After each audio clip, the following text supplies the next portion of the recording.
कहानी और इसमें दिखाए गए दृश्य केवल मनोरंजन के उद्देश्य से बनाए गए हैं। इसमें दिखाए गए दृश्य काल्पनिक है और डरावने हो सकते हैं। यह कंटेंट केवल 18+ मैच्योर ऑडियंस के लिए बनाया गया है। कृपया इसे बच्चे ना देखें। आकाश में एक गोल चांद चमक रहा था। उसी आकाश गंगा में मौजूद तारे टिमटिमा रहे थे। हरे पेड़ों का जंगल दिखाई दे रहा था।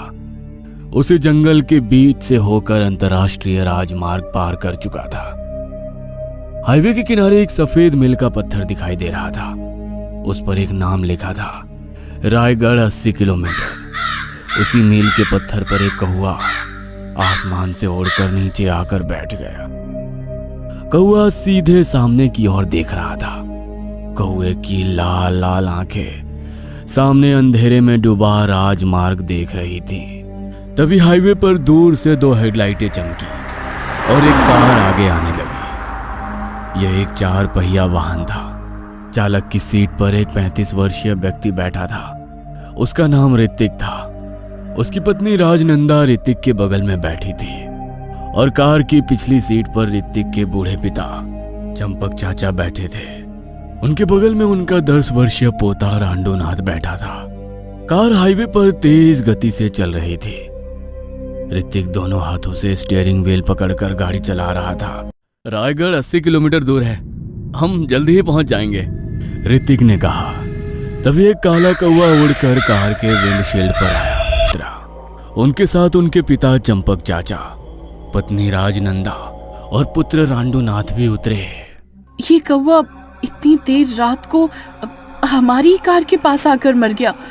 ये तो दुर्भाग्य है ऋतिक, राजनंदा ने भयभीत स्वर में कहा।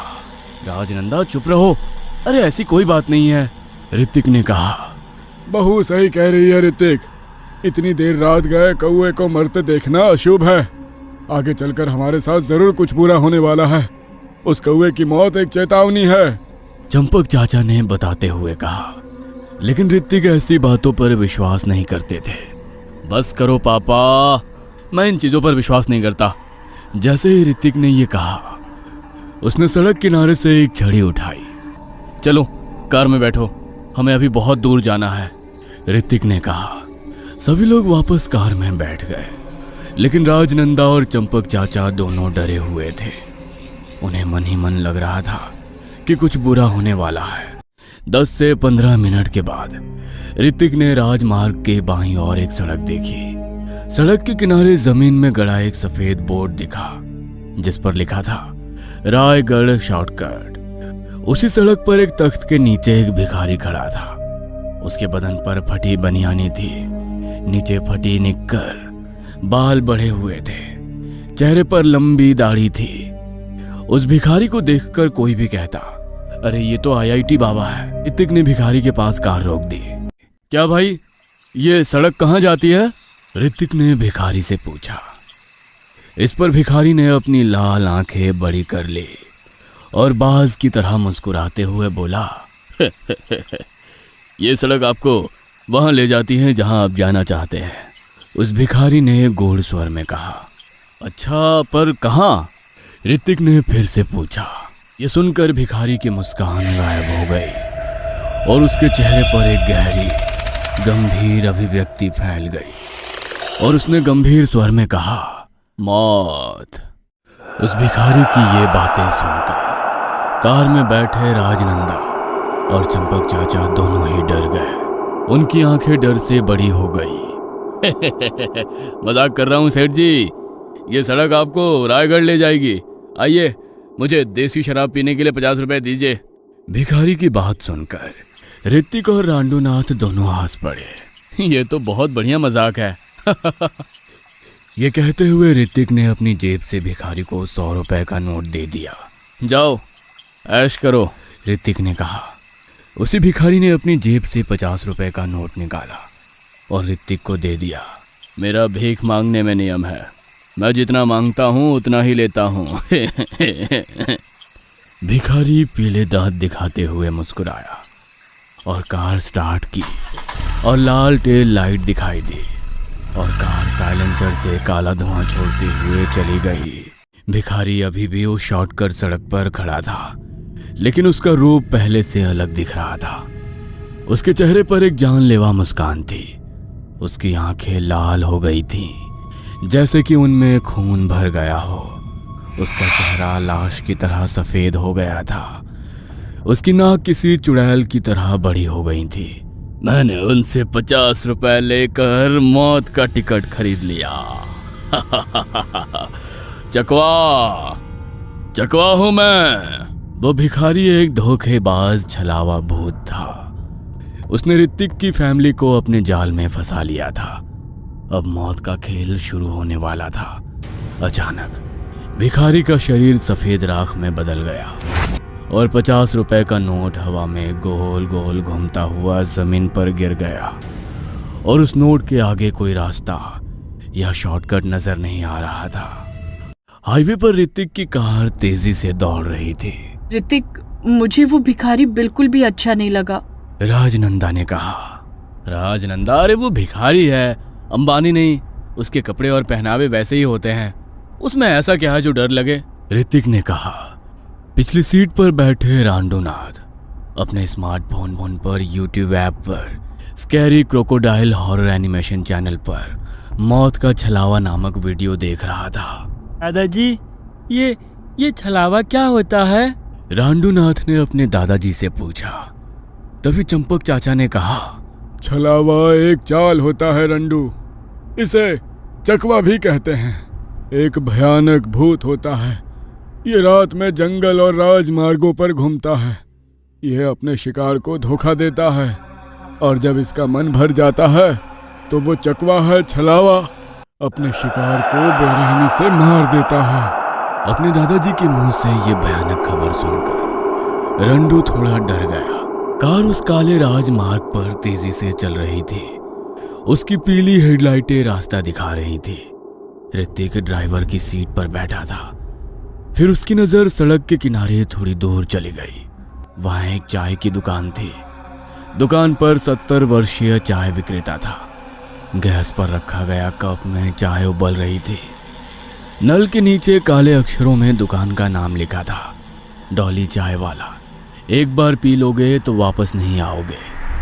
कार चाय की दुकान के पास से गुजरी। थोड़ी देर बाद ऋतिक को एक चाय की दुकान दिखी। दुकान पर एक अधेड़ उम्र का 45 वर्षीय चाय विक्रेता गैस चूल्हे पर रखे बर्तन में चाय हिला रहा था। स्टॉल के नीचे काले अक्षरों में स्टॉल का नाम लिखा था, डॉली चाय वाला। एक बार पी लोगे तो वापस नहीं आओगे।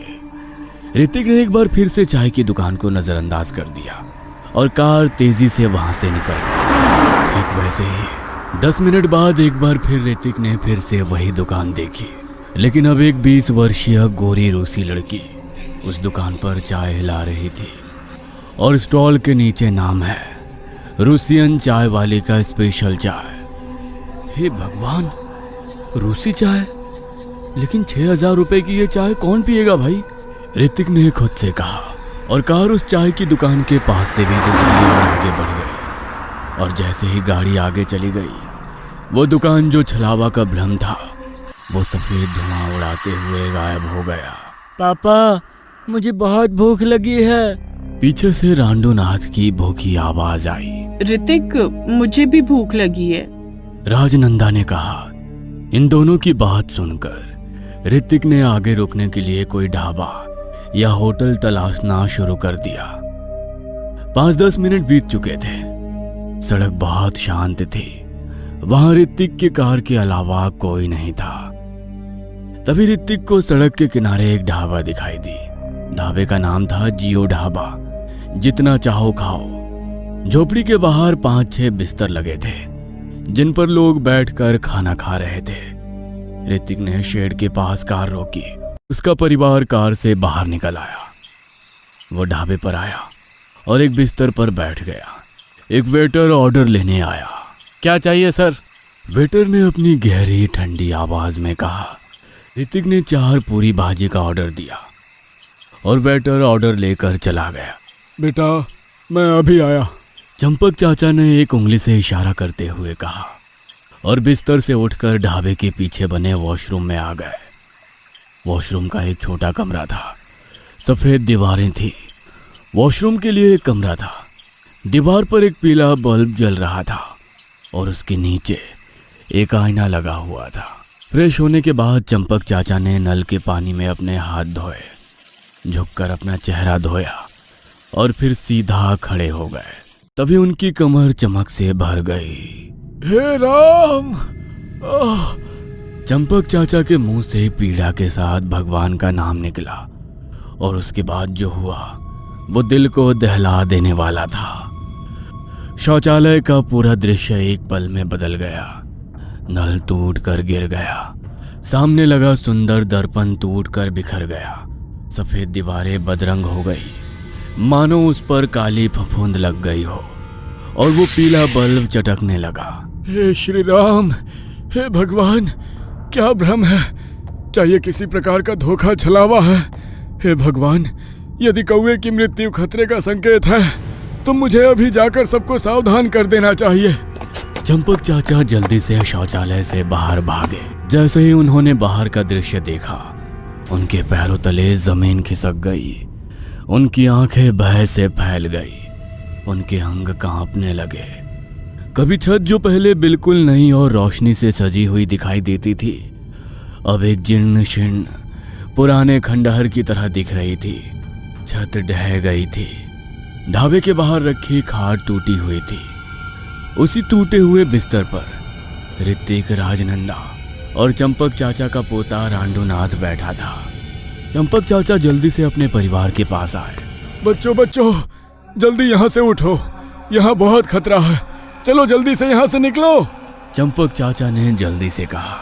ऋतिक, राजनंदा और रांडूनाथ सभी ने उन्हें अविश्वास देखा। बाबा, आप क्या बातें कर रहे हैं? देखिए, यहाँ खाने के लिए इतने सारे लोग हैं, ढाबे पर लाइट जल रही है और आप क्या कह रहे हैं? ऋतिक ने कहा। ऋतिक, राजनंदा और रंडू तीनों उस भ्रम से धोखा खा गए थे। उन तीनों को झोपड़ी एकदम नई लग रही थी और जो आत्माएं मर चुकी थी और उस भ्रम में फंस गई थी, वो बिस्तरों पर बैठी और खाना खा रही थी। लेकिन चंपक चाचा को उसमें कुछ भी दिखाई नहीं दिया, उन्हें केवल टूटी हुई छत, क्षतिग्रस्त बिस्तर ही दिखाई दिया। यह सब धोखे हैं, भ्रम है। बच्चों, आप सब एक काम करो, श्री राम जी का नाम लो तो वो धोखे का भ्रम जाल टूट जाएगा और आप सबको हकीकत दिख जाएगी। चंपक चाचा के शब्दों पर सभी ने हाथ जोड़ लिए, आंखें बंद कर ली और एक स्वर में भगवान श्री राम का नाम लिया। जय श्री राम। धीरे धीरे एक एक करके सभी ने अपनी आंखें खोली और जैसे ही उन्होंने आंखें खोली, सभी के जबड़े खुले रह गए। उनकी आंखें गेंदों जितनी बड़ी हो गईं। 2 सेकंड में उनके आसपास का पूरा दृश्य बदल गया। ढाबा बहुत पुराना और बेकार लग रहा था। उस झोपड़ी की रोशनी गायब हो गई थी। झोपड़ी के बाहर रखी खाटें टूट गई थी। उसके आसपास के लोग अचानक गायब हो गए थे। अब उस ढाबे पर केवल भी 4 लोग ही मौजूद थे। हे भगवान, ये तो भयानक है, ऋतिक ने आश्चर्यचकित स्वर में कहा।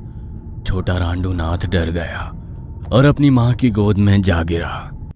तभी ढाबे पर से वही वेटर दूर से उन दोनों की ओर आते दिखाई देने लगा। वेटर के हाथ में एक ट्रे थी, उस पर एक गोल प्लेट रखी थी। वेटर के सिर के बाल अब सफेद हो चुके थे, उसकी आंखें सफेद हो चुकी थी और उसमें काले धब्बे थे। वो भूत की तरह चलता हुआ इन चारों के पास आया। उसने ट्रे सबके सामने रख दी। ए लो, खाओ, वेटर जोर से चिल्लाया। दृश्य देखकर सभी के चेहरे भय से सफेद हो गए। राजनंदा, पापा, जल्दी से यहां से निकलें। सभी लोग कार की ओर दौड़े, कार में बैठे और कार स्टार्ट की। 2 गियर डालकर कार को हाईवे पर डाल दिया। जो घटना घटी थी उससे सभी की छाती धड़क रही थी। कार सड़क पर तूफान से भी तेज गति से दौड़ रही थी। तभी इन चारों ने सड़क के किनारे पड़े भिखारी को देखा। उसका चेहरा काला और नीला था। उसकी आंखों की लाल पुतलियां उन चारों को देख रही थी। रुको, मुझे ले चलो, मुझे भी अंदर लो। ऐसा कहकर वो छलावा भूत उन चारों के पीछे भागने लगा। राजनंदा ने कार के साइड मिरर से पीछे देखा और कहा, गाड़ी तेज चलाओ ऋतिक, वो पीछे से आ रहा है। कार सड़क पर थी, वो भाग रही थी, लेकिन उसे बाहर निकलने का कोई रास्ता नहीं मिल रहा था। वो छलावा कार के पीछे भाग रहा था, चुपके से इधर उधर घूम रहा था। वो कभी झाड़ियों में दिखता तो कभी गाड़ी के पास। वो हंसते हुए इशारे करते हुए इधर उधर दौड़ रहा था। देख, हमें धोखा दिया गया है। उस छलावे ने हमें पकड़ लिया है। अब कोई बचने का रास्ता नहीं है। पिछली सीट से चंपक चाचा बोले। पर कोई तो समाधान होगा पिताजी। राजनंदा ने तुरंत कहा। तभी ऋतिक को याद आया, कुछ समय पहले रंडू यूट्यूब पर स्कैरी क्रोकोडाइल चैनल पर छलावा एनिमेशन वीडियो देख रहा था। ओह बेटा, उस वीडियो को देखो, शायद इसमें छलावे से बचने का कोई उपाय हो, ऋतिक ने कहा। रंडू ने यूट्यूब पर सेव किया हुआ वो वीडियो फिर से देखा और कहा, चालबाज छलावा भूत अपने शिकार को धोखा देकर अपनी कोई चीज उन्हें दे देता है, या शिकारी उसे अनजाने में अपने पास रख लेता है। अगर आप उस चीज को जला देते हैं तो चालबाज छलावा भूत आपको छोड़ देता है। रंडू की बात सुनकर ऋतिक राव को उस भिखारी का दिया हुआ 50 रुपए का नोट याद आ गया। ऋतिक ने जल्दी से अपनी जेब में हाथ डाला और वो 50 रुपए का नोट निकाला तथा उसे लाइटर से जलाया और साइड की खिड़की से बाहर फेंक दिया। नहीं! छलावा जोर से चिल्लाया। जैसे ही छलावा का अंत हुआ, ऋतिक को फिर से वही सड़क दिखाई दी जो उससे 50 मीटर दूर राजमार्ग की ओर जा रही थी। ऋतिक ने जल्दी से कार को घुमावदार सड़क से हटाकर राजमार्ग पर ला दिया और उन चारों ने हाईवे पर कार रोकी और एक साथ पीछे देखा। तभी उन्हें अपने पीछे कोई सड़क नहीं दिखी। उनके पीछे केवल जंगल के पेड़ और झाड़ियां ही दिख रही थी। नमस्कार दोस्तों, मेरा नाम प्रतीक है। मैं महाराष्ट्र का रहने वाला हूँ। ये कहानी मेरी आप बीती है। 2011 की बात है। शादी हो गई। हम घूमने के लिए पत्नी संगीता के साथ लोनावला जाने के लिए निकले थे। मैंने घर पर ये बात बताई। पिताजी ने बताया, सुनो बेटा, तुम दोपहर को ही निकलना ताकि रात तक वहां पहुंच जाओगे। माताजी बोली, हाँ बिल्कुल सही। एक दिन पहले गए तो पूरा दिन तुम्हें घूमने मिलेगा, आजू बाजू के अच्छे मंदिर कर पाओगे। मैंने बस अपनी गर्दन हाँ में घुमाई। हम 3 बजे निकलने के बाद भी लोनावला करीब 10:30 बजे तक पहुंच जाएंगे, ऐसा सोच रखा था। सारा सामान लेकर हम लोग गाड़ी में बैठ गए। तभी माँ ने मेरी नजर छुपाए हुए संगीता के पास आई और कान में धीमी आवाज में कहा, रास्ते में कोई भी गलत लगे तो हनुमान चालीसा पढ़ना, बालाजी महाराज आपके साथ हैं। माँ ने पल्लू में कुछ तो बांध दिया था और हाथ में एक कैरी बैग दे दी थी। मुझे पता था हर वक्त माँ ट्रैवलिंग के समय कुछ तो भगवान का देती थी। हम लोग निकलने ही वाले थे, तभी माँ ने मेरी कान में आकर फिर से कहा, बेटा, लोनावला घूमने के बाद स्वामी दिव्यानंद जी का वहीं आश्रम है, एक बार जरूर जाकर आशीर्वाद लेकर आओ। मैं फिर से उसे नकारते हुए मोड़ लिया। संगीता ने उसके हाँ में हाँ भरते हुए बोला, माँ जी, हम जरूर जाकर आएंगे। हम लोग घर से निकल गए करीब 3:30 बजे लोनावला जाने के लिए। शुरुआत में हम कुछ भी बोल नहीं रहे थे, लेकिन जैसे ही 20 किलोमीटर आगे अचानक से हमारी गाड़ी के सामने से एक बिल्ली गुजरी और जोरदार आवाज आया। गाड़ी को क्या हुआ है? ऐसा करके मैंने गाड़ी बंद की और बाहर आकर देखा तो सामने का टायर पंचर हो गया था। संगीता के स्वभाव से मुझे ये तो पता चल चुका था कि वो भी मेरी माँ की तरह भगवान को पूजने वाली लड़की है। मैंने उसकी तरफ देखा। उसने बिल्ली के रास्ता काटने से अपना मुंह बना लिया था। उसे लगा कोई तो अपशगुन हो गया है। मैं ऐसी बातों में नहीं मानता था, इसलिए मैंने नीचे बैठकर स्टेपनी निकाली और टायर लगा लिया। अब शाम के करीब 5 बज गए थे, क्योंकि गाड़ी की स्टेपनी लगाने में तकरीबन घंटा लग गया था। देखते देखते हम चलने लगे। रास्ता कच्ची सड़क का था। शायद संगीता बोर हो रही है, ऐसा सोचकर मैंने गाने लगाए। हमारी गपशप शुरू हुई, जैसे खत्म होने का नाम ही नहीं ले रही थी। मैं उसे हंसा रहा था, वो भी खिलखिलाकर हंस रही थी। सफर के पूरे मजे हम लोग ले रहे थे। वो धीरे धीरे सोने लगी। अब शाम ढल चुकी थी और रात का अंधेरा उजाल रहा था। मैं करीब 6 बजे से इस कच्ची सड़क पर चल रहा था, लेकिन वो खत्म होने का नाम ही नहीं ले रही थी। मुझे 8 बजे के आसपास कुछ अजीब लगने लगा, जैसे खिड़की से अजीब बदबू आना, दम घुटने लगना और शाम के अंधेरे में खरगोश का भागते हुए दिखाई देना। मैं धीरे धीरे ये सब बातें नोटिस करने लगा था। तभी एक बड़ा सा बरगद का पेड़ दिखाई दिया। थोड़ा आगे जाते ही मुंबई एक्सप्रेस हाईवे 10 किलोमीटर लिखा पत्थर नजर आया और उसी के आगे एक नीले बोर्ड के नीचे एक लड़की खड़ी हुई मुझे दिखाई दे रही थी। रोड तो काफी सुनसान था, क्योंकि मैं पहले से देख रहा था। इस रोड पर एक भी गाड़ी मुझे दिखाई नहीं दे रही थी। अब नीले बोर्ड के नीचे वो लड़की का इस तरह खड़ा होना मुझे थोड़ा अजीब लगा। थोड़ी देर गाड़ी और चलाने के बाद मुझे फिर से वही दृश्य दिखाई दिया। वही पेड़, वही चिन्हित पत्थर और वही नीला पलक, उसके नीचे वही बच्ची। ये दूसरी बार था। मुझे लगा शायद वहम होगा, इसलिए मैंने उसकी तरफ ध्यान नहीं दिया और मैंने संगीता को बताया, क्या तुम्हें सामने खड़ी बच्ची दिखाई दे रही है? तो उसने ध्यान से देखकर कहा, अरे हाँ, पर वो वैसी क्यों खड़ी है इतने सुनसान रास्ते पर? क्यों ना हम उसको जाकर पूछें? लेकिन मुझे चोरों का डर लग रहा था, तो मैंने बात को टालते हुए कहा, अरे जाने दो, होगी कोई बच्ची। लगता है चोरों ने गाड़ी को रोकने के लिए नई ट्रिप लगाई है। उस पर संगीता हंसी और कहने लगी, बहुत होशियार हो आप। हमारी गपशप थोड़ी देर चल ही रही थी, लेकिन तभी तीसरी बार वही बच्ची और नीला बोर्ड दिखाई दिया। अब वो लड़की हमारे तरफ देख अजीब सी मुस्कुराहट दे रही थी। संगीता और मैं दोनों डर गए। संगीता ने हिम्मत करके उसको आवाज देने की कोशिश की। वो लड़की हमें धीरे धीरे दिखना बंद हो गई। उसने मुझसे पूछा, अभी कितना दूर है लोनावला? मैं उसे क्या बोलूं यही समझ नहीं आ रहा था। मेरे तो पसीने छूट रहे थे। ये क्या हो रहा है समझ नहीं आ रहा था। वही दृश्य बार बार दिखाई दे रहे थे और वह असहनीय गंध तो मानो जान ही ले रही थी। संगीता ने मेरी तरफ देखकर बोला, सुनो, शायद हम छलावा में फंस चुके हैं। तुम रुको, मैं कुछ करती हूँ। उसने चप्पल उतारी और सीधा हनुमान चालीसा पढ़ने लगी। मुझे गुस्सा आ रहा था, लेकिन कर भी कुछ नहीं सकता था। उसका काम खत्म होते ही मैं चिल्लाने लगा। मैंने मुंह मोड़कर कहा, अरे हम कौन सी सिचुएशन में फंस गए हैं वो नहीं पता, और तुम चली हनुमान चालीसा पढ़ने। इससे क्या होता है? भगवान क्या आएंगे हमें रास्ता दिखाने?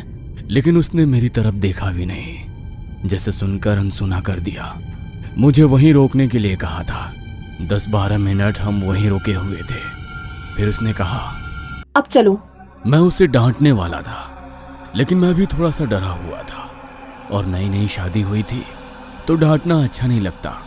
ठीक है, उसके दिमाग पर भगवान का भूत सवार है, तो धीरे धीरे करके मैं उसे उतार दूंगा। ऐसा सोचकर मैं वहां से चलना ही बेहतर समझा। मैं उसी रास्ते से आगे जा रहा था। थोड़ी आगे जाकर मानो उस दलदल से बाहर निकल आया था, क्योंकि वह गर्म हवाएं, वो अजीब सा डर पीछे छूट रहा था। आगे थोड़ा सा चलने के बाद मुझे एक चाय की छोटी टपरी दिखी। मैंने वही गाड़ी ले ली। रास्ते के दाहिने बाजू में वो चाय की दुकान थी। उसका मालिक शायद दुकान अब बंद करने वाला था, क्योंकि उसने सारा सामान पैक करके अंदर रख दिया था और ताला लगाने ही वाला था। तभी हमारी गाड़ी दिख गई और वो वहीं रुक गया। हमने नीचे उतरकर उसकी तरफ मोर्चा लिया। काका जी, 2 कप चाय पिला दीजिएगा। मैंने उसको ऑर्डर देकर वहीं रखा एक जार से पानी निकाला और अपना मुंह धोकर संगीता को दिया। उसने भी मुंह पर पानी फेंका और स्कार्फ से पोंछते हुए वही लकड़ी के बेंच पर आकर बैठ गई। मैं चाचा से पूछा, अब चाचा जी, यहाँ से एक्सप्रेस हाईवे कितना दूर है? तो चाचा ने कहा, बेटा, अगर तुम इसी रास्ते से सीधे गए तो कम से कम आधे घंटे लग सकता है, और यहाँ जो सामने कच्ची सड़क दिख रही है उसी रास्ते से चले जाते तो 10 मिनट में ही पहुँच जाते। उसी रास्ते बालाजी का मंदिर भी है। रात में उनके दर्शन लेते हुए आगे जाना। मैंने ठीक है कहा। संगीता के चेहरे के भाव मानो चिढ़ने के जैसे हो गए थे। वो बोली, अब तो आ गए बालाजी के शरण में, देखा उनका चमत्कार। वो हंस पड़ी। उसके साथ अब चाय वाले ने भी हंसना शुरू किया। दीदी, वो ऊपर वाला है ना, सब में होता है, सिर्फ समय की बात है। जिसका अच्छा समय हो वो पहले समझ जाता है, और कईयों को जब अनुभव आता है तभी समझ में आता है। दोनों हंसने लगे। मैंने उन दोनों की बातों को नजरअंदाज किया और अपनी चाय खत्म करके गाड़ी में बैठ गया। वैसे ही संगीता ने बोल दिया, देखो, मैंने एक बार हनुमान चालीसा बस पढ़ी थी तो बालाजी भगवान ने दर्शन को बुला लिया। सच्चे मन से अगर भक्ति करते हो तो बालाजी कभी काम नहीं करते। लेकिन मुझे इस बात से बहुत चिढ़ आ गई और मैंने जानबूझकर वो कच्ची सड़क ना लेकर एक्सप्रेसवे ले लिया कि मैं वैसे ही एक ही रास्ते में बार बार घूमकर बहुत परेशान हो गया था। इस ड्राइविंग से मुझे चिढ़ आ गई थी। ऐसा लग रहा था कब एक बार लोनावला पहुंचते हैं। मैंने कच्ची सड़क छोड़ दी। ये देखकर संगीता मुझे बोलने लगी, अरे हम तो मंदिर जा रहे थे ना, तो इस सड़क पर क्यों आए फिर से? तब मैंने उससे बोला, अरे चुप बैठो यार। ऐसा गुस्से में मैंने कह दिया। वो भी बेचारी चुप बैठ गई। उस होटल से जैसे ही थोड़ा आगे निकला तो वो सुगंधित हवा फिर से एक घिनौनी गंध में धीरे धीरे बदल रही थी। अजीब सी हवा बहने लगी। गाड़ी के शीशे बंद होने के कारण दम भी घुटने लगा था और मेरे गुस्सा होने पर संगीता भी नाराज हो गई थी। उसने भी अपना मुंह खिड़की की ओर कर दिया था। मुझे क्या हो रहा था ये मुझे ही पता नहीं लग रहा था। अब हम एक्सप्रेसवे में लग गए। अब रात के करीब 12 बज चुके थे और हम मुंबई पुणे एक्सप्रेस हाईवे को लग गए थे। दोपहर 3 बजे शुरू हुई ये जर्नी अब 12 बजे भी खत्म होने का नाम नहीं ले रही थी। एक अजीब सरसराहट मेरे शरीर में होने लगी थी। थोड़ा आगे जाकर मुझे एक पुलिस वाला टॉर्च दिखा रहा था क्योंकि इस रोड पर कोई भी गाड़ी या आदमी दिखाई नहीं दे रहे थे। कई घंटे बाद आदमी देखा। मैंने गाड़ी बाजू में लगाई। वैसे वो पुलिस वाला वर्दी में मेरे बाजू में आकर खड़ा हुआ। उसके बाजू में आने के बाद एक अजीब सी गंध आ रही थी, मानो 10-20 दिन कोई जानवर मारकर एक ही कमरे में बंद था और किसी ने उसका दरवाजा खोल दिया। तो जैसे अंदर से गंध आती है, इतनी गंदी गंध उस पुलिस वाले के शरीर से निकल रही थी। उससे बात करना भी मुश्किल हो रहा था, लेकिन फिर भी वो पूछताछ करने में लग गया। नीचे उतर, नीचे उतर। वो क्या बोल रहा था समझ में नहीं आ रहा था। ऊपर से उसके मुंह की ओर बोलना काफी मुश्किल था, इसलिए मैंने दरवाजा खोल दिया और नीचे उतरा। से दूरी बनाकर मैं उससे बात कर रहा था। उसने थोड़ी सी पूछताछ की और उसके बाद कहा, इतनी रात को अकेले क्यों निकले? मैं अकेला नहीं हूँ साहब, मेरी पत्नी है साथ में।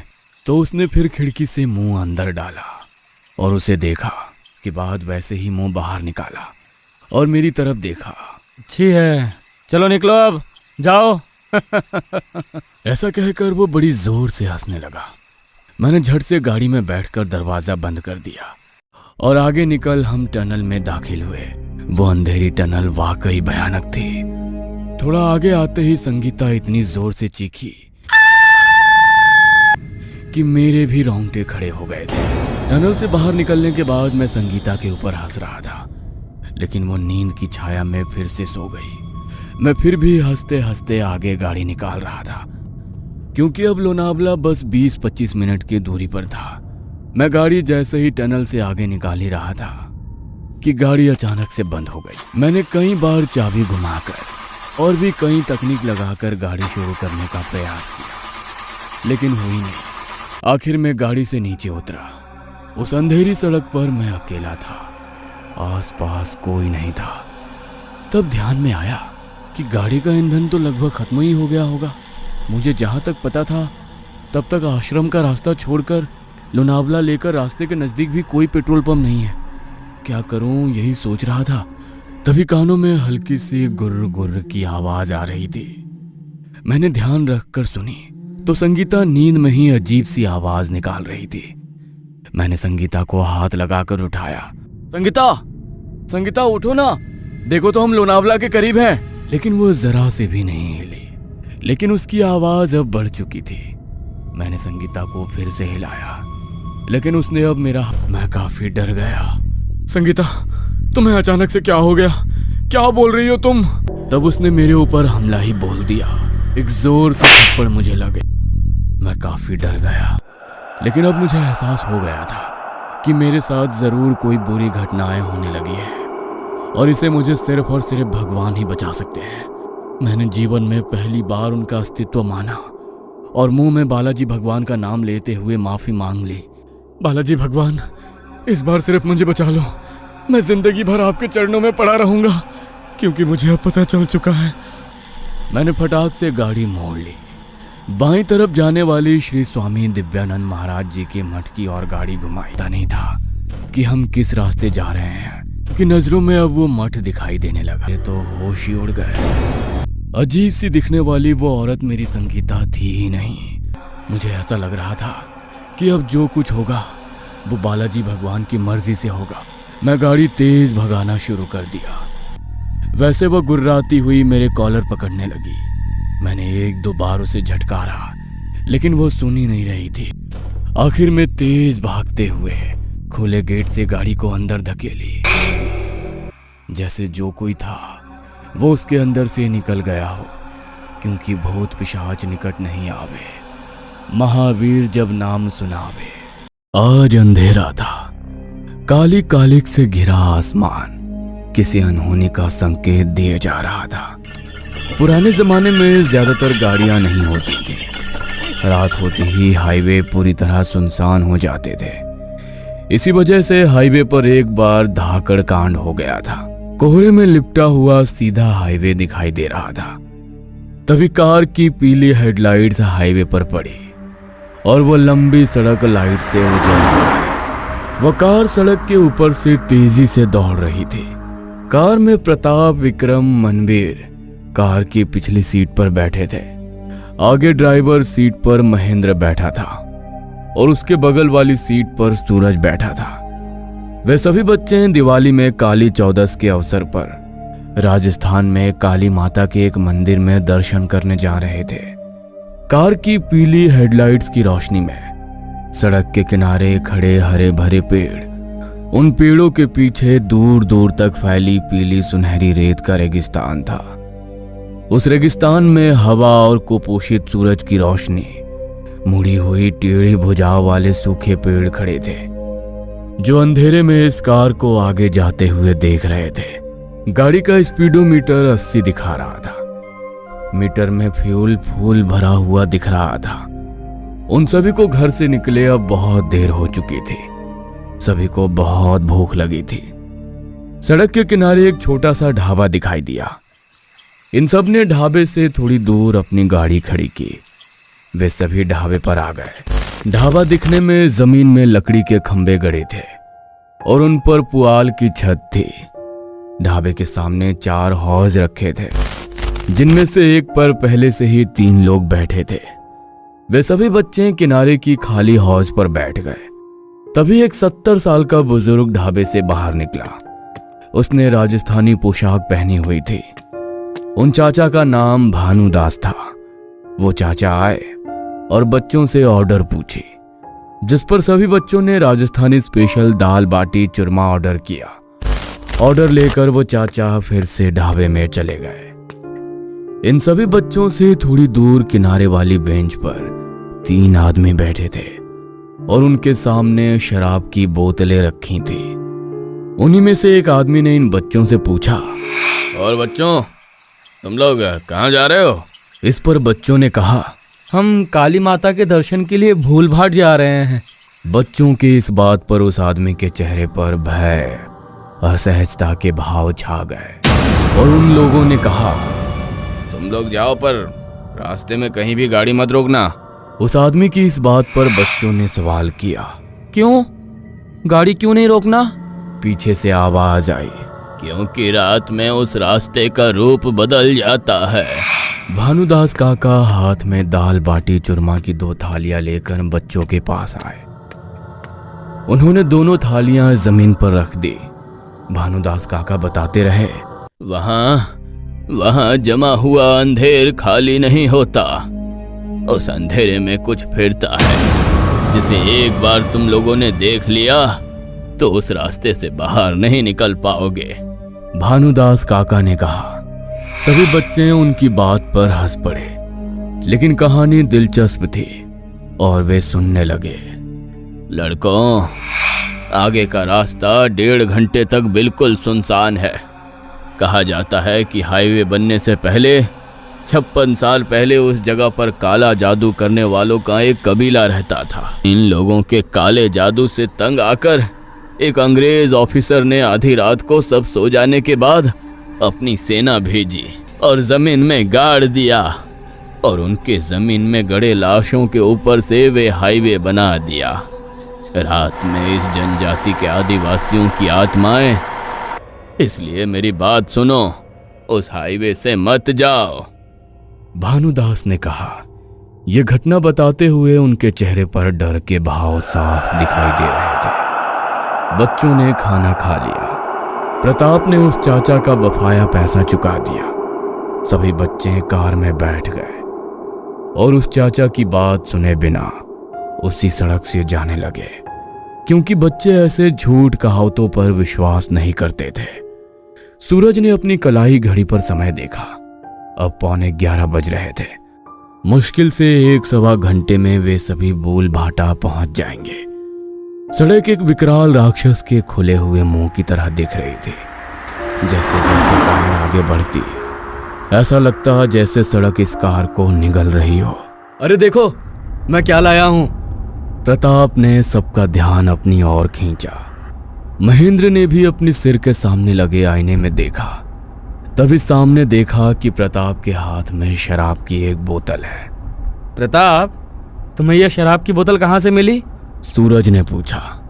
प्रताप ने कहा, अरे ये मुझे ढाबे पर बैठे उन तीनों लोगों ने दी, लेकिन उन्होंने सख्त चेतावनी दी है, हाईवे पर ड्रिंक मत करना, क्योंकि शराब की गंध से आत्माएं तुम्हारी ओर आकर्षित होकर पीछा करती हैं। प्रताप हंसने लगा।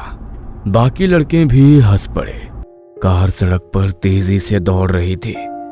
तभी महेंद्र ने कार की पीली रोशनी में सड़क के दाईं ओर एक नीला बोर्ड देखा, जिस पर सफेद अक्षरों में लिखा था, राजस्थान बूल भाटा 50 किलोमीटर। कार बूल भाटा की सीमा में प्रवेश कर गई। सूरज ने घड़ी पर फिर से समय देखा। समय था 12:10। थोड़ी देर बाद पीछे से एक आवाज आई। विक्रम कार रोकने के लिए कह रहा था। इस पर महेंद्र ने पूछा, अरे क्या हुआ? मुझे 2 नंबर जाना है। विक्रम ने कहा। ठीक है कहते हुए महेंद्र ने गाड़ी सड़क की बाईं ओर रोक दी। वह इलाका घनी झाड़ियों से घिरा सुनसान था। विक्रम ने पानी की एक बोतल ली और सूरज को साथ लेकर चल पड़ा। दोनों झाड़ियों में थोड़ा और आगे चले गए। विक्रम झाड़ियों में थोड़ा और आगे चला गया, जबकि सूरज उससे थोड़ा दूर खड़ा था। 5-10 मिनट ऐसे ही बीत गए। सूरज अकेला खड़ा था। चारों ओर घोर सन्नाटा था। आसपास के पेड़, उन पेड़ों की शाखाएं सजीव लग रही थी। ऐसा लग रहा था जैसे अभी वे शाखाएं हलचल करेंगी और पूरे शरीर को कुचल देंगे। अचानक उस ठंडे बेजान सन्नाटे में सूरज ने पलटकर उस आवाज की ओर देखा। उसकी आंखों ने विक्रम को डरा हुआ चेहरा लिए अपनी ओर दौड़ते देखा। वह लड़खड़ाकर बीच में गिर पड़ा, फिर तेजी से जमीन से उठा। वह सूरज की ओर दौड़ा। सूरज ने उसे अजीब नजरों से देखा। क्या हुआ इसे? ये ऐसे क्यों कर रहा है? तभी सूरज ने विक्रम से थोड़ी दूर एक पेड़ के तने के पास देखा। उसकी आंखें चौड़ी हो गई, मुंह खुल गया, गला खून से लथपथ था। पेड़ के मोटे तने से बहते सफेद धुंध में एक आकृति खड़ी थी। यह बेहद भयावह दृश्य देखकर दोनों कार की ओर दौड़े। आधे रास्ते में उनको मनवीर महेंद्र मिले। उन्होंने विक्रम की चीख सुनी थी, इसलिए वे देखने आए थे कि क्या हुआ। सूरज ने उन्हें ज्यादा कुछ बताए बिना बस इतना कहा, जल्दी से कार में बैठो, चलो यहां से।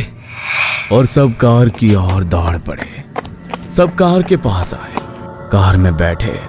जब तक कार स्टार्ट नहीं हुई, विक्रम और सूरज की चौड़ी आंखें झाड़ियों में झांक रही थी, मानो कोई अभी उन अंधेरी झाड़ियों से निकलकर भागते हुए आएगा और उस घने अंधेरे में घसीट ले जाएगा। जैसे ही कार चलने लगी, महेंद्र ने सूरज से पूछा कि क्या हुआ, और सूरज ने उसे वो हकीकत बताई, जिस पर महेंद्र, मनवीर और प्रताप सब उसकी बात सुनकर हंस पड़े।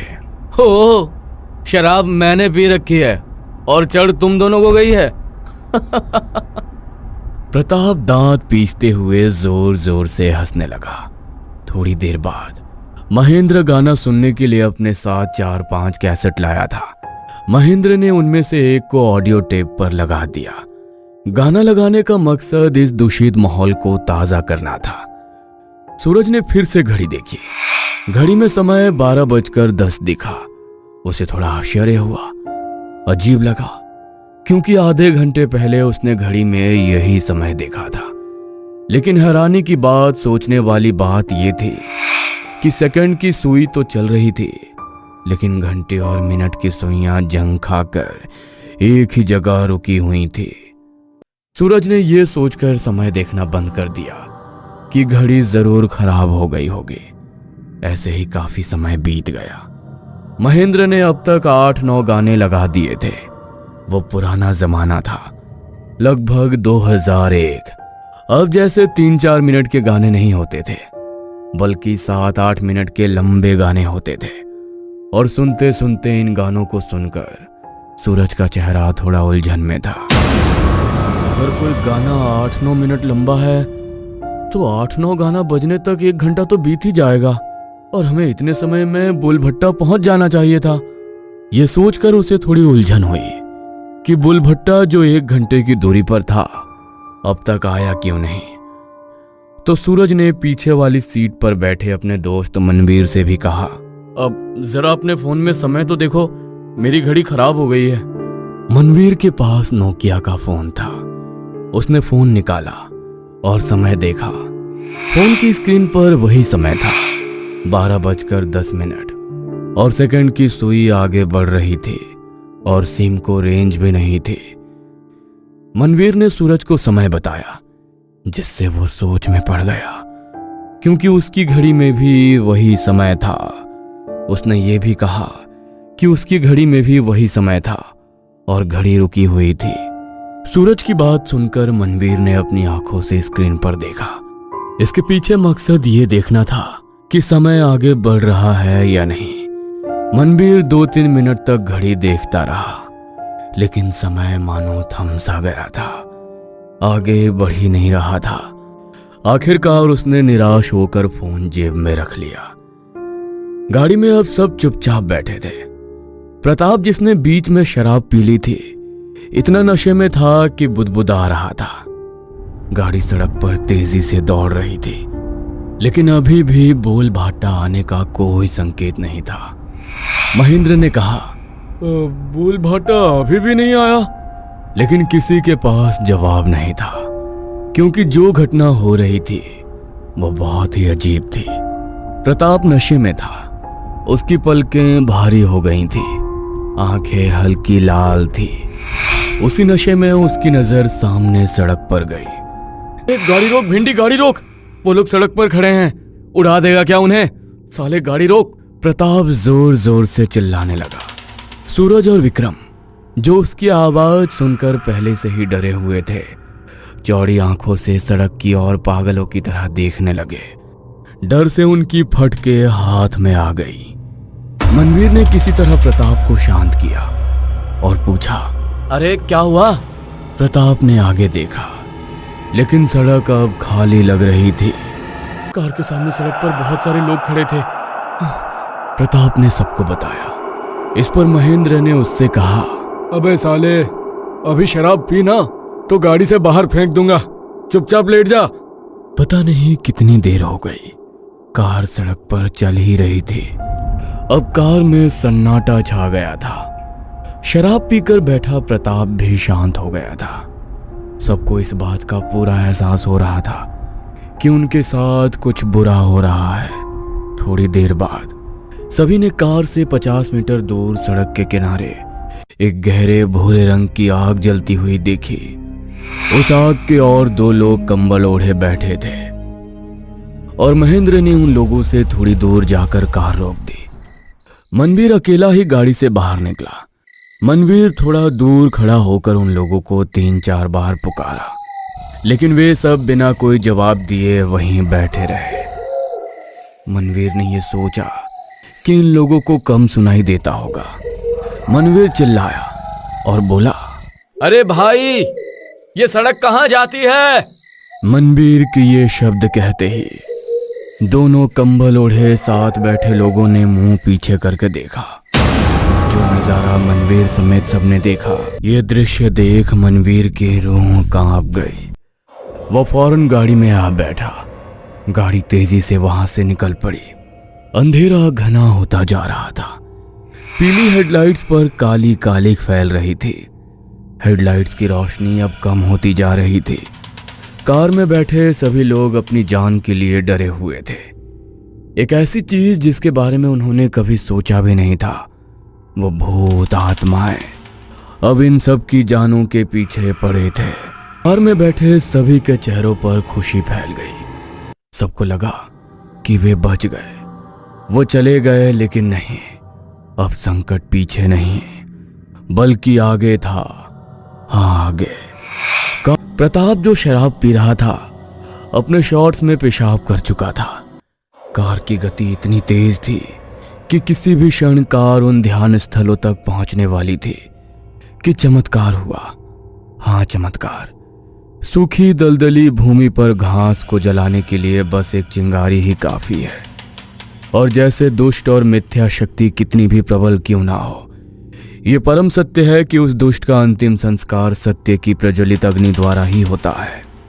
सभी बच्चों की आंखें सामने टिकी थी कि तभी एक काला कुत्ता कार की छत से कूदा और कार के सामने सड़क पर आ गया। उस कुत्ते की गति इतनी चमत्कारी असाधारण समझ से परे थी कि जब कार 100 की गति से चल रही थी, तब भी वो काला कुत्ता कार को पीछे छोड़कर उन अभद्र ध्यान स्थलों की ओर आगे दौड़ा। क्या वो निश्चित रूप से कुत्ता था या कुछ और? कार ध्यान से आगे निकल गई। कुत्ता फिर भी कार के आगे उतनी ही तेजी से दौड़ रहा था। महेंद्र को पता नहीं क्यों, पर वो कुत्ते के पीछे उतनी ही तेजी से कार चलाने लगा, मानो उससे कुत्ते में कोई रास्ता दिखाई दे रहा हो। अगले 4-5 मिनट बाद कुत्ता अचानक सड़क से हट गया, बाएं मुड़ गया और जंगल में गायब हो गया। और सभी बच्चों को मां काली के प्रवेश क्षेत्र बोलभाटा का शुरुआती हिस्सा दिखाई देने लगा। मुश्किल से 56 मीटर आगे अंधेरे घोप आसमान में कार उस सीमा को पार कर गई और 15-20 मिनट बाद सुबह होने लगी। सूरज की ठंडी पीली रोशनी फैलने लगी। मानव यातायात दिखाई देने लगा। सूरज ने घड़ी देखी तो सुबह के 6:30 बज रहे थे, यानी सभी 6 घंटे से उस सड़क पर थे। मनवीर के फोन में भी 6 बज रहे थे। मोबाइल सिम को भी रेंज आ गया था। सभी बच्चे काली माता के मंदिर गए और दर्शन किए। और मंदिर से बाहर आते समय मनवीर को उसके घर से फोन आया, जो उसकी छोटी बहन ने किया था। फोन पर उसकी छोटी बहन ने एक चमत्कारी कहानी सुनाई कि सुबह 5:30 बजे माँ ने एक सपना देखा कि वो सब बच्चे मुसीबत में हैं। उसकी बहन ने ये तक बताया कि उसकी माँ ने उन्हें फोन भी किया, लेकिन वो लोग फोन नहीं उठा रहे थे। उसकी माँ को उसकी बहुत चिंता हुई, तो वो काली माता की पूजा करने बैठ गई और कहा कि वो सब सकुशल घर आ जाए। मनवीर की बहन की बात सुनकर सभी बच्चे रोमांचित हो गए।